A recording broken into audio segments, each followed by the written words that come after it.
So I've been brainstorming, and this is, well, a good thing and a bad thing because this means more automation. And today I want to get set up and automate steel from Mekanism and also automate the other alloys and circuits from Mekanism. So this is going to allow us to upgrade machines and also access advanced dyer machines because we actually need the highest tier machine upgrader from Mekanism. Since we already have the infrastructure, we need the max tier to be able to make those advanced machines. And I really want to get set up a tool that can be auto charged and break certain things. That would be really, really handy. For example, having an unlimited breaking smelting tool, that sounds insane for automation. But to be able to make that, well, I need a max tier installer upgrade from Mekanism. And, well, I don't know about you, but handcrafting within Mekanism is just a pain. So how exactly will I go about automating this? Well, I think I'm going to go with, in this playthrough, a on-request sort of craft. And the way that I go about doing that is we're going to have a pattern provider that sends to a barrel, and all of the ingredients are going to go into that barrel. Then we are going to have that piped into the infuser that is going to go on top of the pattern provider. That pattern provider then is going to be the receiver of items whenever they are finished, and then we're going to wrap around the back and the top and have the extra and the main product going in that method. And believe it or not, this works really, really well. So let me kind of demonstrate here. And all we have to do is kind of grab our machines that we already have pre-existing. We have a couple of these infusing factories. So I'm going to go ahead and grab these. And I'm also going to make a few more because we are actually going to need 5 of these. I'm going to have one that is just essentially making steel. We're going to have one that is making control circuits, infused alloy, reinforced, and also atomic. So we're going to have 5 in total. And so this is going to look a little bit like this. So we have the pattern provider and we need to open up the side config. Now, here's something really cool that was added in this newer version. We can now pin this window, and this means every time we open up this machine, we don't have to reopen the config. It's just going to stay pinned to the side. Ah, how beautiful is that? So we can move this around. You can see that this is movable, so definitely a nice thing so you can see your inventory. But the main thing I want to configure on this is the input, basically sending the extras into the back and the main product into the top. So we need to go ahead and clear this. We can clear all of the item settings. And in the top is the main input, and in the back is going to be what is called extra. The extra is this yellow slot right here. The top are these, and then the blue is going to be our output. And this is where we want to output automatically by clicking the auto eject button. We want to send that automatically to the back into the pattern provider. And that's so we don't need an extra importer or anything fancy like that. It's just going to send the items into the barrel because it's the only inventory that it's attached to that can receive items. Those will then get transferred up and into the machine respectively, and everything is going to be perfect, right? At least that's the goal. That's what I'm hoping is going to happen. Now on the configurator on the back, I just need to make sure that this is set. You can hit N, by the way, to pull up this scroll wheel. I'm going to set it to items, and then I'm going to shift right click and set it to pull mode. And these are, by the way, the logistical transporters from Mekanism, which allow us to send items around. And there we go. Beautiful. Now this could be done a whole lot simpler if we, for example, used like laser IO. We could get this done with one laser IO node, considering that laser IO can detect any side of this block, and we could tell it to send items into the top and into the back. But I really like the look of this, so I'm going to go with it, simply because you can see the items running through these pipes, which I think is pretty cool. Now to power the pattern providers, I'm going to be using another wireless connector. Oh, my favorite, my lovely here. And I just need to connect this. Just going to show this again, how simple this is to just carry channels directly from the controller. Oh man, it is so good. So I have these two set up here. So what I might do is just attach to the corners here of this, might as well, and then I'll link that together, and we now have a fresh set of channels to play with, more than enough for any of these automations we're going to be working with. So I'll just attach that there. Perfect. And I just need to connect to all of these pattern providers. Beautiful. Just some cables up. Now, because all of the settings on these machines are going to be the same, we can use a configuration card to shift right click and copy the settings, and then just right click to then paste our settings in. Very, very handy. And you can see that pin is still working here. We can't see the cables, but you can see the colors are all the same on all of the machines now, because that's the settings that we copied over. Now, there are some other machines that we're going to need to automate as well. And it's as simple with these machines as just placing them directly onto a pattern provider in some way.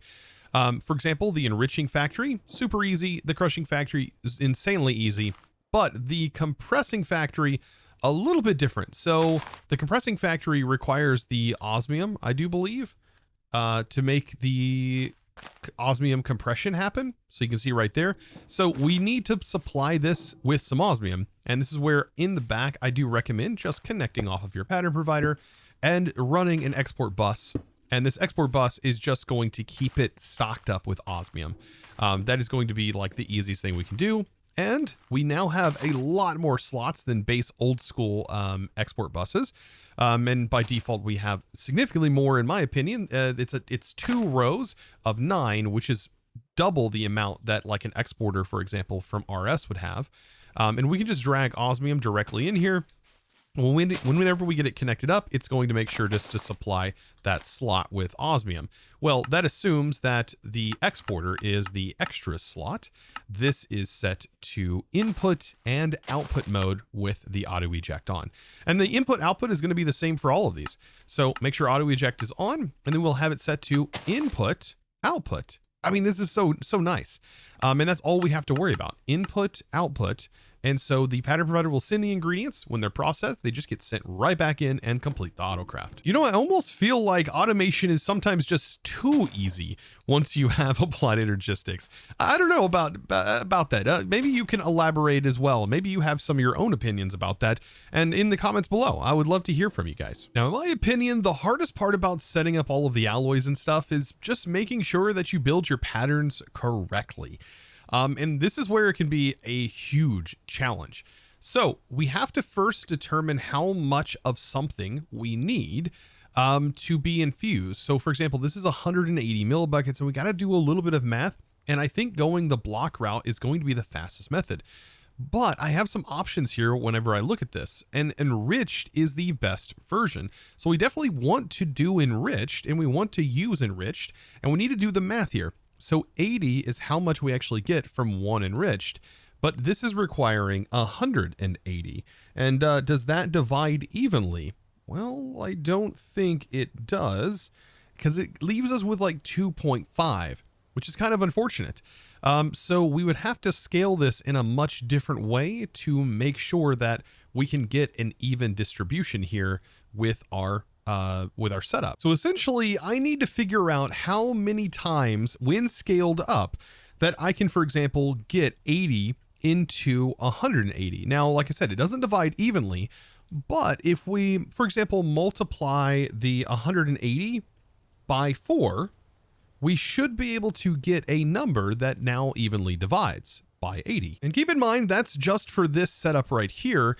So we will need for these operations right here, to be able to get this, we would need 720 to make that a even number that I can sort of set up for the enriched stone. So meaning for this recipe, we'll need 4 enriched stone to equal 720 millibuckets, which is now divisible, which actually now divides evenly for our 180, which is required.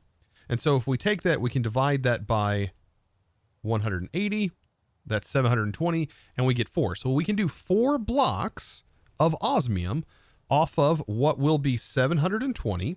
And we take 720 and divide that by 80, we get 9. So for 4 blocks, we are going to need 9 enriched redstone. And yeah, that's why I said, I think this is the most complicated part.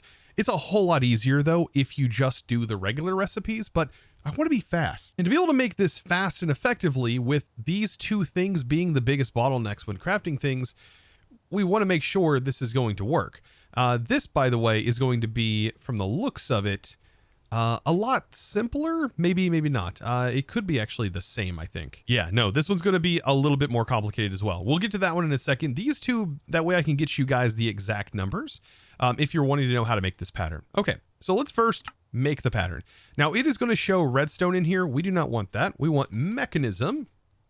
And then we want enriched, and we're going to have both enriched and the blocks sent in. So remember, we just did the math, and it should be 4 blocks, and we middle mouse click to change the values. And I'm going to middle mouse this, and this should be 9.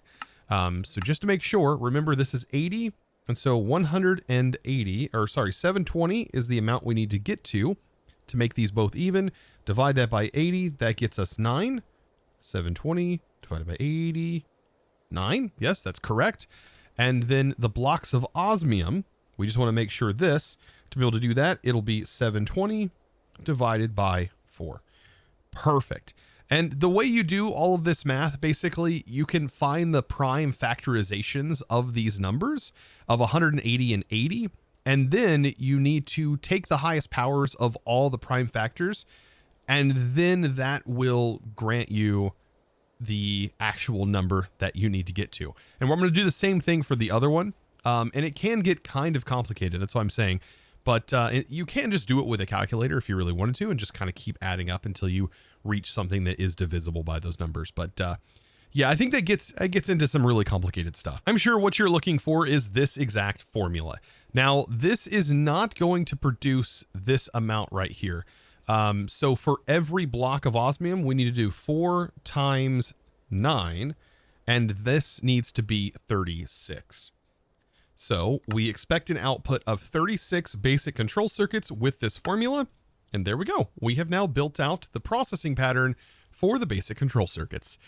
Yeah, this part's not so easy. Now, when I do the prime factorizations for this setup, for making the copper blocks, it's a little bit different. This one is going to go into 720, which is where both of those numbers meet and do not have remainders.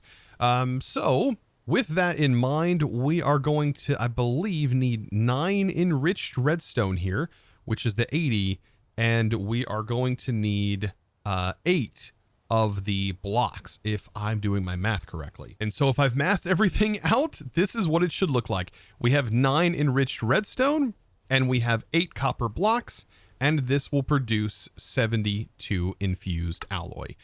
So this is the hardest of the bunch. Everything else is smooth sailing. As we don't have any funky block conversions to kind of work with here, it's going to be just simply receiving the item and converting, and then we need to know how many of said items we are going to do based off of the batch of enriched diamonds, which give us 80 in this case, and this takes 20.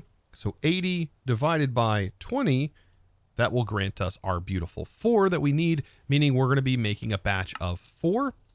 So let's grab the diamond in, and we'll set this to 4. And our output that we are expecting is also going to be 4. And there we go. So this one is now set up as well. And all of the enriched stuff, by the way, produce 80 millibuckets. So it's pretty easy to get your math done. Here's the one for this one. This process takes 40 millibuckets. This produces 80. Divided by 2, you end up getting 2 and 2. So that is now split. And then we get to work on steel, which we are going to be using, by the way, infused versions of everything. The infused carbon is going to be one of the best things that we can set up. It's just going to take coal. And thankfully this is 1-to-1, so we will be doing 8 at a time. So enriched coal, just one of those, and then we set this to 8, and this goes the same for all of the future recipes. So there's the 8 there, and then we need to make actual steel dust. That's the other recipe. And this is also going to be 8. And now that the complicated section is over, we can go ahead and start placing our stuff in. So this is going to be the thing that produces steel. We can put both of those inside of the same infuser. And I want to keep these organized, right, by what we're actually working on. This can be the one that makes our basic circuits. This one can be the one that makes our first alloy or infused alloy. Then we're going to have this one, which is going to be reinforced alloy. And finally, that one. Now, something to note, you can do this all with one machine if you set this to the locking mode. So if you have this set to wait until primary result is returned, you can do this all with one machine. But I will say that it can be slower in that case. It is definitely recommended to have all of these machines, so especially these two. So that way these two can be running simultaneously if need be. Oh, and I almost forgot one pattern, and that's for the refined obsidian dust. Thankfully, this will go into the same machine that is accepting the diamond material. And this is also cut in half. So we're going to get 4 per operation. So 2. So this will end up being 8 per. So I'm going to send this over. This is going to take 2. but we are going to receive a total of 8 as an output.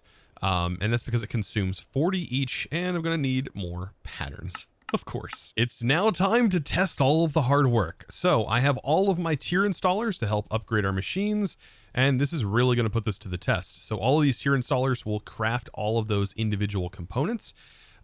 So let's go ahead and start off by making our first 2 tiers here. Those should auto-craft very quickly. We have them in stock. So this will be nice. We can take those and immediately upgrade our machines here. Let's see, I'll grab both of those. So this will get upgraded. Perfect. And that one as well. Thankfully, none of the configs or anything change whenever you do this, which is very, very nice. But going up to the next tier, I'm going to need 5 of these. And already we're running into some problems. Okay, so I did not make the autocraft. I thought I was missing something. So I forgot to autocraft the circuits. But outside of that, everything else should function. It was just simply me needing to make this. These are the alloy crafts.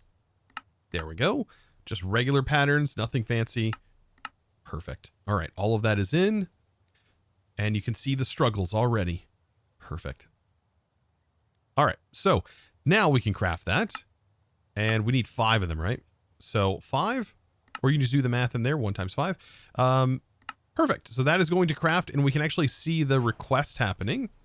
Now, this is where things are going to get put to the test, right? Whenever we start going into the higher tier, because I don't have any of those in stock. This is easy mode, so all of these are now getting upgraded. This is where things are getting a little bit more advanced.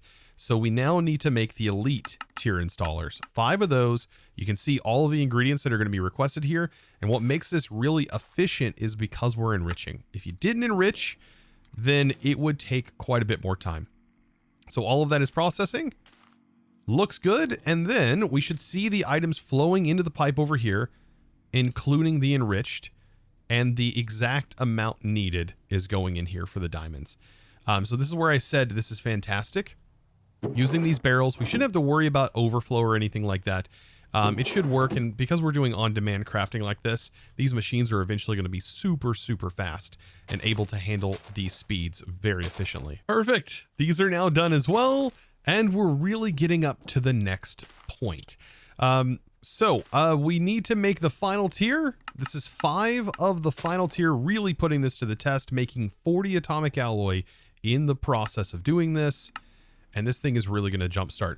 And it's at this point that we're going to notice this is actually taking a lot of time because we don't have energy or speed upgrades in here. So it's definitely time to start making energy and speed upgrades. And I recommend setting these, unfortunately, to 8. The machines will accept more than that, but it's going to cost a lot of power. And so we are going to have to split these now by hand to 8. And I'm still going to be using the 8 separator here. Because like I said, these are going to take more than 8 now. You can see that this right here will accept up to 32. But if you put 32 energy upgrades in here, it doesn't actually reduce the amount of total energy usage, which sounds weird, but it does after you have more than 8 speed upgrades. So you do want to have an equal number of speed to energy upgrades, and I did some testing, and it does seem like that over 8 of these energy upgrades, you will see no effect, but once you go over 8 of the speed upgrades, then you will see the effect. So for this, I just need to say, hey, we're going to need 8 times 5 machines, and that is going to get me everything I need here. Looks like I do need a little bit of glass, though. So last but not least, we can get all of these upgraded with at least 8 of them for right now, and get our tier installers up. Oh, this is fantastic, and it's going to be incredibly fast. Now, what's going to slow us down is our pipes, but we can upgrade our pipes quite effectively. Let's go ahead and grab a logical pipe, or logistical, and let's craft a couple of these. And I do want to connect them temporarily. So by connecting them temporarily, what I can do is I can go in here in Mechanism, and I can grab out the alloys of the appropriate tiers.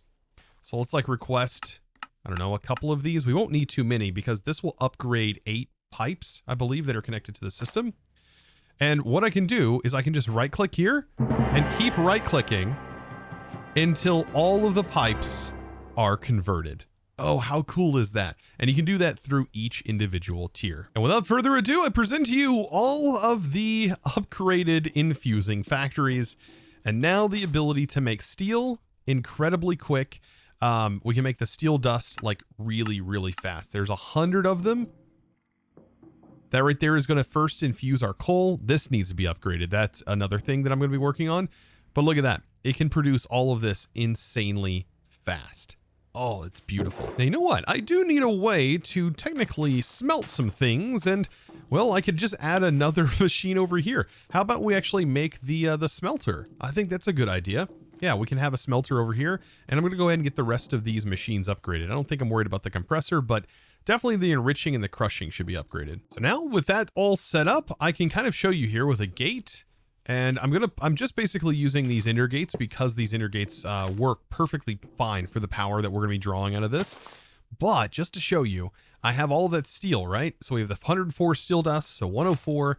Let's go ahead and smelt that immediately into the ingots. So we'll do 104. I'll start the recipe and watch how quickly this smelts it all down. That's 104 ingots, all getting smelted 9 at a time. It is incredibly quick. And so now that I've achieved this, we now have the top tier installers. And that was one of the things that we needed in order to make the Just Dire Things advanced anything. So all of these advanced things, right? They required a hull of some sort. And the ultimate tier installer is considered one of those hulls. So I should be able to now build recipes for all of these individual items here. And like I said, I should be able to put them together for this. So this is advanced block breaker. It requires a diamond paxel. We should be able to make that. And the hull here, we can request a tier installer. Oh, that's so nice. Things are about to get incredibly fast and broken now. I'm going to go ahead and also grab my simple block breaker, as that is required in the craft. And now we're going to have access to an advanced version of the block breaker. So cool. Now there's a ton of options that are configurable inside of this. For example, we have now filters, and we also have all kinds of other stuff like denial lists, and it can now accept energy, right? So the filters are kind of cool. Like it's based off of like the block that is underneath it, right? That this can place, and for the block placers, the breaker, we have a filter specifically saying, hey, only break certain things, similar to how we're doing it with modular routers. But the fact that we can now have our tool in here, and it can use this tool, right? To break this block, like by default, I think it's under deny list, right? So it should break by default, I think. Oh wait, no, we need a gate, right? It needs power, right, to work. Yes, it needs power, but it also keeps the thing charged inside of it, and that is insane. That is so nice. Okay, so now that we have this, we can see the area too, and we can actually define a breaking area. So it has a much bigger area that we can define, and we can define that all here. By default, I'm just leaving it to break the block in front of it. But look, it is actually producing now all of the silicon that we would need for circuits. So I need to now craft up just a regular pickaxe that has the smelting upgrade in it in this tier. And we have silicon right there being constantly produced. And so this is where I feel the real power of Just Dire Things really starts to happen. So because of us getting access to the advanced stuff in this pack, like this is where the entire mod really takes off. These things are super powerful, and the fact that they can use the tools and also use the tools modifiers, for example, like the auto smelt, you can do some crazy things with these. And the fact that you can keep them charged and absolutely unbreakable and hold the enchants and everything on them. Yes, tree feller and things like that will work. So you can have an axe that breaks all the logs attached to it and create tree farms and create all kinds of stuff. And I am so excited to get to use these in our automations. It's going to be so much fun. Now, if you've played around with them already yourself and you have some cool suggestions for automatic farms by using them, oh, I'd love to hear from you in the comments below. Let me know like what you have set up. I have a feeling that you guys have already set up some pretty cool things, and I would love to either see them, which you can post them in the image gallery over on our Discord, or just talk about them in the comments, and I would really appreciate that. So I've kind of devised an idea here. So I'm going to go ahead and apply an upgrade, another smelting upgrade. And what I want to do is I want to make this pickaxe that has the smelting be able to smelt the ores, and I want to use an automatic placer. For example, this placer, the advanced placer, and the advanced breaker. And let's say I want it to happen right here, and I can actually place this over here, and I can place this over here, and we can do this in an area, and we can see the rendered area and move this around just like so. Oh, that is so cool. So we can have this away from everything. That's pretty cool. And I can define the area, right? We can say, let's make it a 3x3. And that center here is showing the center point, and we'll back it up a little bit. Now that's in the center. That is the breaker, right? And then we have the block placer, and I want this to have the same render. Now there is a copier that should be able to copy the same settings. However, if I copied the settings from this one, well, it wouldn't place it here. Instead, it would place it over to the side. So I still have to define this, even though there is a way to copy these settings. Now that both of them are set up, I can kind of show off a couple of cool things that you can do. One is you can go ahead and define an area underneath it. For example, stone, right? I'm going to say stone under here, and let's just say the middle section, we'll make that the factory block, right? So this is kind of cool for the actual block placer. Whenever it has a filter, an allow filter, I can allow it to only place on stone, and the way I would do that is by saying place stone, right? And what you'll see is if I put this in here, it should place all of the blocks, but it's only going to place it on stone, and that's how that filter works. And you can see the middle section is not being filled. So yeah, that's just something I wanted to kind of demonstrate, and how you could utilize that filter for something. And I think it's pretty neat. And the same thing I believe will work here, except this is actually on the thing that it is going to be breaking.